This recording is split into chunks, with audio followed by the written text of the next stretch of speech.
एकातिर शिक्षा र अर्कोतिर कन्फिडेन्स।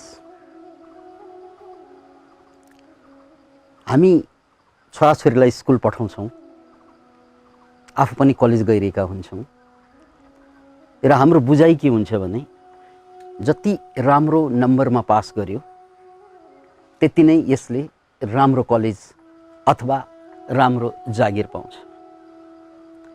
त्यसकारण राम्रो नोकरी जागिर पाउनको लागि हामीले छोराछोरीको मार्क्सलाई हेर्ने गर्छौँ। तर रिसर्चबाट, अनुसन्धानबाट के कुरा पत्ता लागेको छ भने मार्क्स धेरै ल्याएर, अङ्क धेरै ल्याएर पास भएका विद्यार्थीहरूले कम जागिर पाउँछन्। अन्तर्वार्ता दिन जाँदा तपाईको मार्क्स कति छ त्यो तपसिलको कुरा हुन्छ, त्यो सेकेन्डरी कुरा हुन्छ। तपाईसँग कति कन्फिडेन्सको लेभल छ, कति आत्मविश्वास छ। कन्फिडेन्स भनेको आत्मविश्वास। मैले सोधेका प्रश्नहरूको कति आत्मविश्वासपूर्वक जवाफ दिन सक्छु र म आफ्नो भनाइप्रति कतिको प्रतिबद्ध छु, त्यसले जागिर पाउनु नपाउनु निदो गर्दो रहेछ।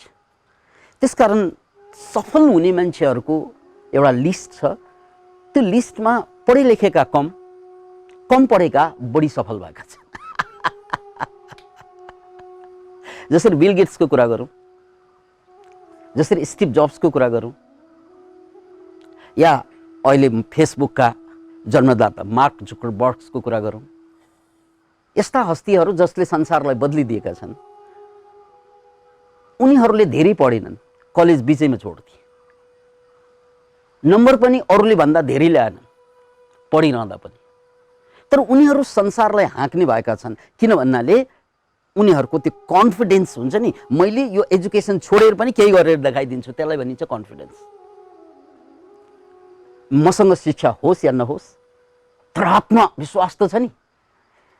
र अधिकांश मान्छेहरूसँग समस्या के हुन्छ भन्नाले शिक्षा त हुन्छ, आत्मविश्वासै हुँदैन। खै भन्छ, खै के गर्न सकिन्छ सकिँदैन। मैले जीवनलाई महान बनाउन सक्छु, धन्य बनाउन सक्छु, सफल बनाउन सक्छु, सक्दैन, हेरौँ भन्छ। के हेर्ने? यो हेरौँ भन्ने जससँग डायलग हुन्छ नि, खै हेरौँ भन्ने गरेर केही पनि खाँदैन। यो भनेको कन्फिडेन्स लुज भएपछि अथवा आत्मसम्मान गुमेपछि उसको डायलग के हुन्छ? ट्राई गर्छु, ट्राई गर्ने नै होइन, गरिहाल्ने हो। खुरुक्क काम गरिहाल्ने हो, ट्राई गर्ने होइन। ट्राई गर्नुको मतलब के त भन्नाले सक्ला जस्तो लाग्दैन तै पनि ट्राई गर्छु।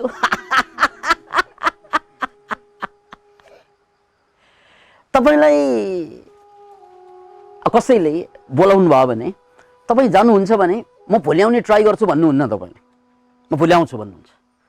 जानु मन छैन भने खै यो काम छ तै पनि ट्राई गर्छु, यसको मतलब जान्दैन यो मान्छे। त्यसकारण खै के होला, सकभर कोसिस गर्छु भन्ने मान्छेले कोसिस गर्दैन। यो हो कि होइन भन्नुहोस् त? म सकभर कोसिस गर्छु भन्यो भने यसले चाहिँ काम गर्दैन भनेर बुझ्नुहोस्। किनकि काम ट्याक्कै गर्ने मान्छेले सकभर कोसिस गर्ने नै होइन, उसले पुरै कोसिस गर्छ, कहाँ सकभर। त्यसकारण त्यसलाई भनिन्छ कन्फिडेन्स, यानि आत्मविश्वास। म गर्छु या गर्दिनँ। भाषा यस्तै बोल्नुपर्छ। सफल मान्छेहरूको भाषा के हुन्छ? कि गर्छु कि गर्दिनँ। अब बीचमा यो ल्याङ ल्याङ भन्छ नि, यस्तो भाषा बोल्ने मान्छे सफल हुँदैनन्। त्यसकारण शिक्षाभन्दा ठुलो, शिक्षामा ल्याउने अङ्कभन्दा ठुलो आत्मविश्वास, कन्फिडेन्स। किनकि संसारमा उठेका मान्छेहरू अद्भुतका मान्छेहरू, थोमस एल्वा एडिसन जस्ता 2 क्लास पढेका, जसले 1093 वटा आविष्कार गर्थे। हामीले त कुनै आविष्कार गर्नै सकेन। बिए गर्यौँ, एमए गर्यौँ, केही आविष्कारै भएन। झोक चलेर छोराछोरी आविष्कार गरेर बसेका छन्।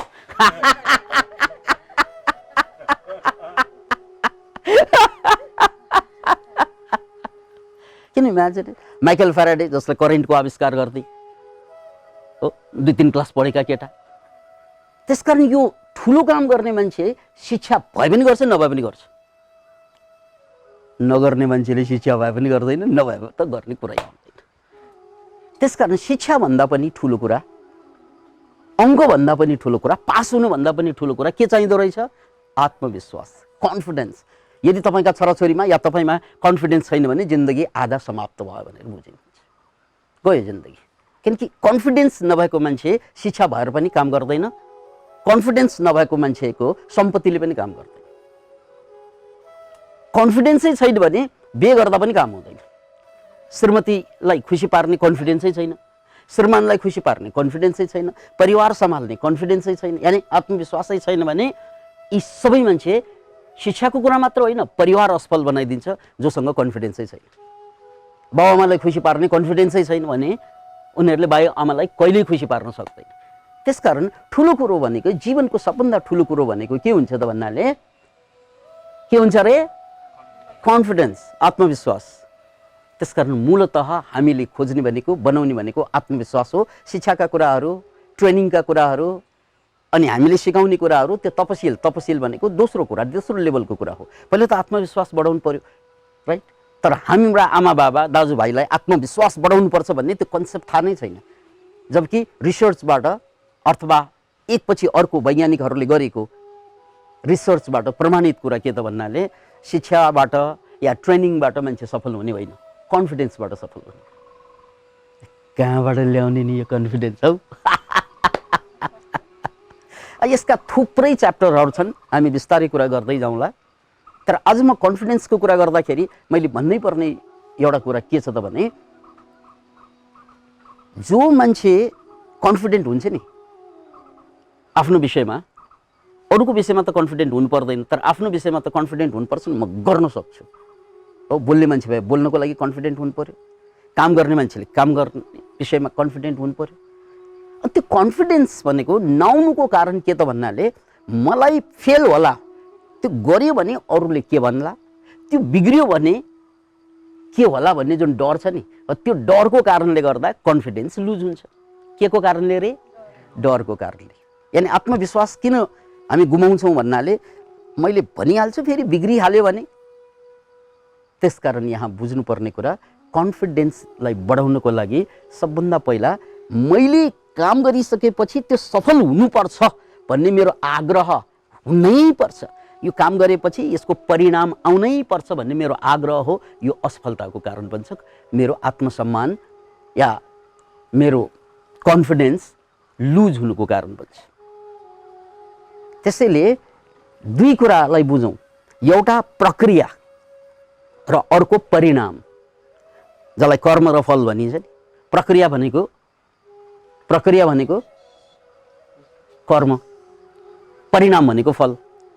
अब मैले यसो गरेपछि यस्तै हुनुपर्छ, मैले गरेपछि राम्रै हुनुपर्छ, कि राम्रै हुनुपर्छ कि गर्दैन, यस्तो मानसिकता हुन्छ नि हाम्रो।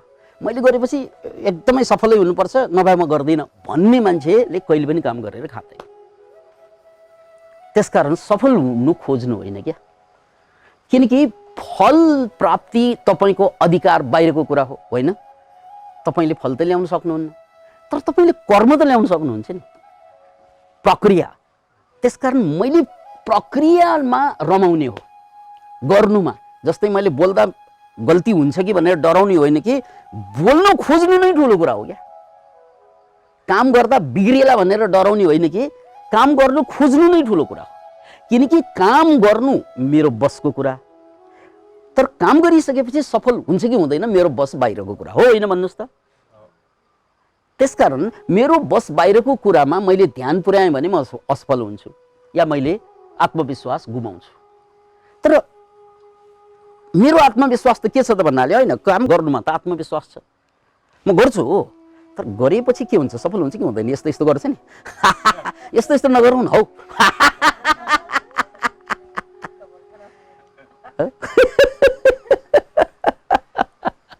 खुरको काम गरिहाल्नु।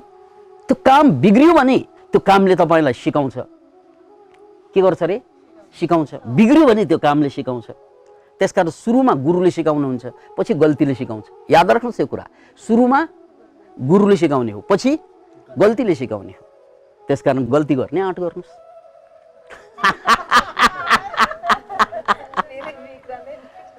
गल्ती गर्ने आँट गर्नुहोस्, किनकि गल्ती गुरुभन्दा चर्को हुन्छ।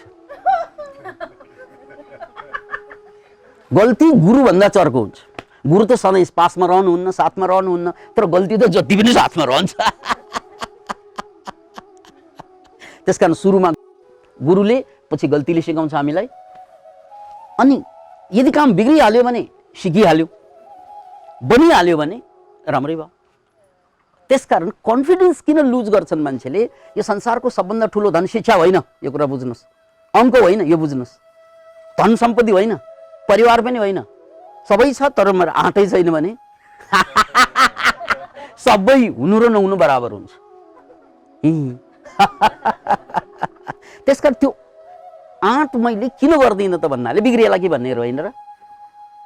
त्यसकारण बिग्रिनु पनि गुरु रहेछ भनेर बुझ्यो भने ठिकै छ, बिगारौँ। बिग्रिएपछि त सप्रिने हो। त्यसरी बुझ्ने हो भने अनि मेरो कन्फिडेन्स बढ्छ। Sometime you learn, sometime you earn भनिन्छ। काम बिग्रियो भने यु लर्न, तपाईँले सिक्नुहुन्छ। काम बन्यो भने पैसा कमाउनुहुन्छ। बने पैसा आउँछ, बनेन ज्ञान आउँछ। ल ल ल बेफाइदा कहाँ छ? बने पैसा आउँछ, बिग्रे ज्ञान आउँछ। घाटा कहाँ छ? कहीँ पनि घाटा छैन। हो, तर काम गर्नु भएन, गरौँ कि नगरौँ, काममा नै कन्फिडेन्स भएन, आत्मविश्वास भएन भने, काम गर्नुमा नै आत्मविश्वास भएन भने त्यो मान्छे सिद्धियो। अहिले श्राद्ध गरे भयो, यानि अब छैन यो दुनिया। पिण्ड सिद्ध अब छोराछोरीले चढाउँला नचढाउँला, आफैले चढाएर। त्यसकारण हामीले कन्फिडेन्स ल्याउने ठाउँ भनेको के त भन्नाले, मैले कर्ममा के action is always more important then the result. किनकि रिजल्ट राम्रो आयो पैसा आयो, रिजल्ट खराब आयो ज्ञान आयो। ल कहाँनिर घाटा छ? घाटा कहाँ छ भन्नुहोस् त लाटा भनेर सोध्नु ती मान्छेलाई। तर हामीले कहिले पनि छोराछोरीलाई यो उपदेश त दिएनौँ। टिचरहरूले त कहिले भनेन सफल पार्नुपर्छ है, जसरी पनि नम्बर ल्याउनुपर्छ, जसरी टप ल्याउनुपर्छ। यो त जसरी पनि टप ल्याउने होइन, जसरी पनि गर्नुपर्छ भन्नु पर्यो। Do or die, don't ask why भन्छ नि। कि गर मर कि मर, किन भनेर नसोध। कि गर कि मर किन भनेर नसोध। किनकि गर्नु सबभन्दा ठुलो कुरा हो। किनकि गरेर मिल्यो भने पैसो, मिलेन भने अब के चाहियो हजुरलाई?